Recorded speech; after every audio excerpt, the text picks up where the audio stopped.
Hello and welcome to Motorcycle Live 2021. I'm here with BikeSocial, so this is a BikeSocial Bike World collaboration, and from BikeSocial we've got the one and only Michael Mann. Hello, sir. It's good to be back, isn't it? Oh, finally. We've been desperate. We've been, I guess we've been restricting all of our motorcycle news to online and some of those newspapers sometimes, but to actually be here in the flesh, to see the real things, to touch and poke and prod and pull clutch levers, it's mega.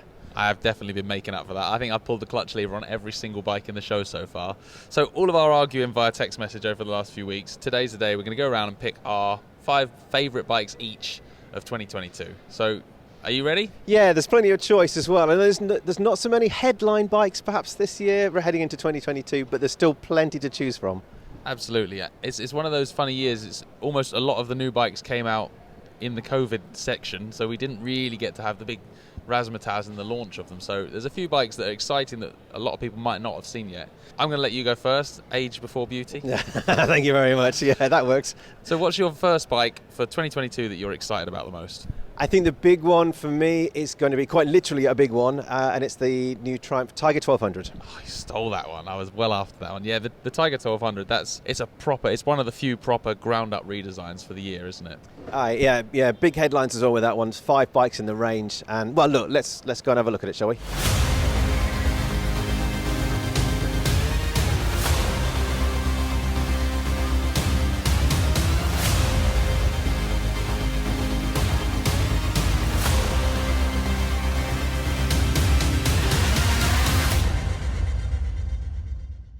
All right, so before we get cracking, I would like to say thank you to our sponsor for this video, that's Dainese, hence the jacket and the t-shirt. Here we are at the Triumph stand, and as promised, it's the Tiger 1200. There's 2 categories in this 5-bike range. You've got the GT, which is the more road-based, cast alloy wheels, and then you've got the wire spoke wheels, 21 front, 18 rear. That's the more off-road, that's the rally ones. You've got an Explorer in each of the range, so a GT Explorer and a Rally Explorer. That comes with the bigger 30-litre tank as opposed to the 20-litre tank on the others. Are you still with me? This is a brand new bike. Only the name remains from the old version. A new engine, a new chassis, new subframe, new double-sided swinging arm, new shaft drive, and so on and so on and so on. The engine itself is an 1160cc triple with that T-plane crank that we've already seen in the Tiger 900. There's a whole range of goodies on this, including the electronically adjustable semi-active suspension from Showa. And there's all the usual heated grips and cruise control, adjustable screen and heated seats and all of the things you're likely to find on an adventure bike. And of course, Triumph has made no secret about going toe-to-toe with the BMW GS range. Of course, it has the stranglehold really on this adventure bike market. And it wouldn't be a Triumph with all sorts of extra accessories as well. There's about 50 or so. On this particular model we're sitting on right here, this is the Rally Pro. With all these goodies, it's about £17,000.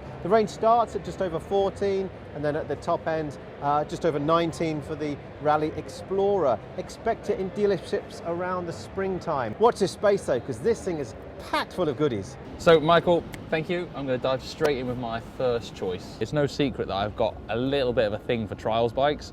It's also no secret that I've got a bit of a thing for electric bikes. So when the two things get combined, it puts a massive smile on my face. I've ridden the little Ossic kids electric bikes for a long time. EM Electric Motion has had an electric full-size trials bike available for a good number of years now. But what's really exciting is this new model, they've done a big update on it and made it even closer to a full petrol trials bike than it's ever been before. It's now kind of a really good alternative, particularly for your sort of clubman rider, a really good alternative to the petrol motorcycle. The price is actually very competitive. It's within sort of £1,000, 500 quid of what you'd pay for the equivalent gasoline bike. Now this new eMotion Pure Race has got a couple of real cool features. One of them is the diaphragm clutch, which gives it a proper clutch feel, which when you're riding trials is super important. Secondly is the tick over. It's got a tick over feature that makes it feel like the tick over of a regular motorcycle. So when you're riding those slow sections and trying to do that fine clutch control, it gives you a really good, familiar feeling, especially if you've come from a normal motorcycle. I'm dead excited to ride it. I'd love to ride it inside the NEC, but the security guards never take well to that sort of thing. But yeah, that's definitely my favourite one of the show. A new Norton was born back in April of 2020 when TVS, the Indian firm, took it over. Now we got to see behind the scenes at the factory, at the new factory, and talk to the new CEO only last month. And he's got the slightly unenviable task of having to rebuild that brand. And this is one of the bikes that he thinks might be able to do it. Based on the V4 platform, we've already been introduced to the V4 SV, that's the new version of the SS, and this is, well, it's a prototype, and it's called the V4CR, or Cafe Racer. And you can kind of tell that it's Cafe Racer in style with that single headlight, with the low bars, with the high seats. But what isn't Cafe Racer about it is this thing. It's a 185 horsepower V4, more Street Fighter than Cafe Racer, you'd assume. At the moment, it's looking beautiful and glamorous and gorgeous because it doesn't have things like mirrors or a registration plate holder, and that's because it's a prototype. Now, I've chosen this particular bike because I think it's going to be full production, or we're going to know about its production ability in 2022, and I think it's absolutely beautiful. It's going to be mad as a box of frogs, and it looks striking. So there you go, next choice. New for 2022, it's the Katana with the new GSX-S1000 engine. Not this one, that one. Now, I'm not going to lie, the original Suzuki Katana was a little bit before my time. It was one of those bikes that my dad's mates talked about. I never really saw many of them, but the styling of them is something that stuck with me since a kid. Now, most retro bikes, when they come out as modern, they focus on the 60s and that kind of cafe racer thing. So it's cool to see someone coming out with the 80s vibe, that kind of weird, jutty, pointy, Tron futuristic fairing. Obviously, the Katana's been around for a few years now in its latest guise, but for this year, gets the newest engine from the GSX-S1000, 152 horsepower and a bi-directional quick shifter. Looks cool, goes like stink, can't wait for a spin on this one. And in grey, it matches a Welsh summer's day perfectly. Okay, nice choice, Christopher, but what about this? It's Ducati Streetfighter V2, new for 2022.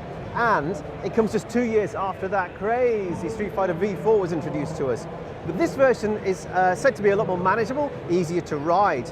Even so, it's still got more horsepower than Colt Fogarty's World Superbike back in the day. It uses the same 955cc twin-cylinder engine that we've seen in the Panigale V2. But in this version, it makes 153 horsepower. It's only 178 kilos dry weight as well. So it's a perfect combination for an easier-to-manage bike. It's got the usual array of rider modes and technology and electronics, very, very well equipped. So you've got things like wheelie control, you've got rider modes, you've got traction control, all of those settings that you can hone for your personal choice. It's got top spec, it's got Brembo brakes, it's got Pirelli rubber, you've got Showa suspension that's adjustable as well. It's in dealerships very soon, £15,000, only comes in this red. And if you wanted the wings that match the V4, you can, but they'll cost you an extra £1,000.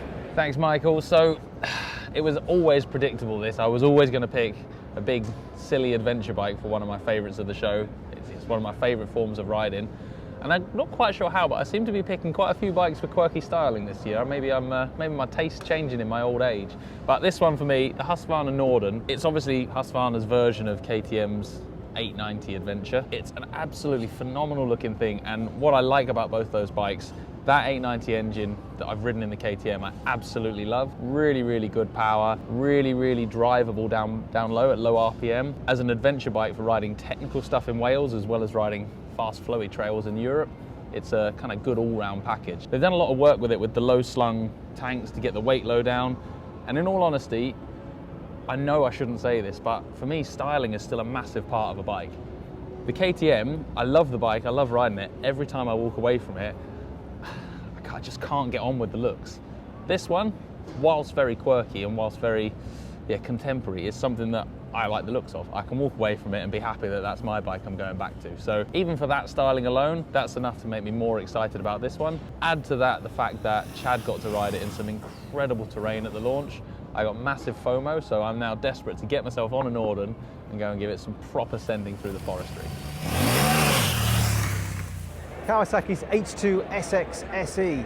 It might not seem like an obvious choice in terms of a new bike for 2022, given the fact that the model's been around since 2018. But for the new year, it's got some new upgrades, and they're pretty cool. Other than a bit of a restyle with its cowls and intakes and whatnot, it's also got radar technology, front and back. We've seen it on a few bikes this year from KTM, from Ducati, but this is the first Japanese model with it, and it's got front and back, and they come as standard as well. So it helps with things called forward collision warning, adaptive cruise control, and blind spot detection as well, adding extra layers to sort of rider safety and rider technology. So other than the new technology and the restyle, it's got a new TFT dash. It comes with about 20 different apps. It's kind of taken what modern bikes are all about with their smartphone linkability, and it's taken it to the next level as well. So I think this bike justifies its place among our top picks for 2022. They're available in dealerships very, very soon, and the H2 SX is available from about £21,000, and the top spec SX SE gets up to about £26,000. Honestly, this is killing me. Seeing a KTM Super Duke with both wheels on the ground, it's just wrong, isn't it? It shouldn't be like that. They should have put it on the stand at least 4 foot under the front wheel. This is the new 1290 Super Duke GT. If you can remember our review of the original Gen 3 Super Duke at Portimao at the beginning of the year, you'll know why I'm so excited to ride this bike. The 1290 Super Duke R is a stupid motorcycle. It just puts a massive smile on my face every time I think about it. The GT, it's a little bit more usable. That's the whole plan, is it's a 175-ish horsepower bike, but it's one that's got a load of rider aids on it. It's got a much more comfortable seat, bigger screen. It's a far more usable package. And that's what makes this bike so exciting, is I've spent a long time looking for my ultimate sports touring motorcycle. And normally I come away wanting something either more sporty or more touring. I've not found something that strikes the balance. Now, the old KTM 990 SMT was one of my favorite bikes that pretty much got that right for me. And I'm hoping the new 1290 Super Duke GT can give me the same feeling, but with a ton more horsepower. So my final pick, it's Suzuki's GSX-S1000GT.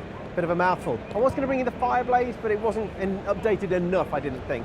Anyway, this one is going to fit in with that new sort of sports tourer category that's getting so much more competitive for next year. Especially alongside its Japanese rivals. You've got the Tracer 9 GT from Yamaha, you've got the Honda NT1100, and even the Kawasaki Ninja 1000 SX, which carries over. So it's going to be a ferocious little category, this. The Suzuki's available from $11,750. Place your order now, you'll get it about April time. This particular version's got loads of accessories on it, including the panniers, and they are colossal. So its price is in the same ballpark as many of its competitors, but with 150 horsepower from its litre 4-cylinder engine, it's certainly the most powerful. It's also comfortable, and it's got a smashing dash as well, which can be hooked up to your mobile phone, as is the norm these days. Okay, Mr. Northover, what have you got for your last choice? This is quite a grown-up bike for me to like, but however, for those who haven't spotted, it's the K1600 GT. 1600 GT is special for me because it has a gigantic 6-cylinder engine. I rode the very first one of these 1600 GTs, and as far as big touring bikes go, it was a hell of a lot of fun. And normally I'm a man who likes sports bikes, angry, buzzy little bikes, but if you've got to do a big, long European tour, especially 2-up, big, long European touring bikes are the way to go. And if you can get one of them that still has some fight and some excitement, i.e. with a massive 6-cylinder engine, then that is a big win. For this year, the K1600 GT has a few updates. It's got an all-new LED headlight package.